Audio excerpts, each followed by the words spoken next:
Ушул жаңы масло BMW'лерди бекер эле беришет. 5 жыл мурун Канадада аукциондон машинаны айдап чыгып баратканда ушундай нерсени көрдүм. Вот это те самые BMW, которые бросили. Германиядагы заводдон жап-жаңы алып келинген BMW'лер 2014-жылдан бери эч кимге сатылбай турат. Завод дагы, клиенттер деле албай калды буларды. Көпчүлүк BMW'лер заводдогу пленкасы менен турат. Чаң басып көгөрүп баратыптыр уже. Анан аукциондо иштегендерден сурасам, бул жакта жалпы 3000дей BMW'лер турат экен.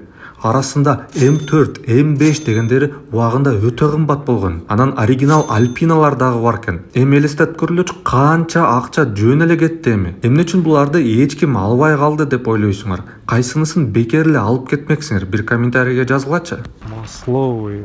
Ушул жаңы масло BMW'лерди бекер эле беришет экен го деп ойлогом. X5, 4 серия, 7 серия.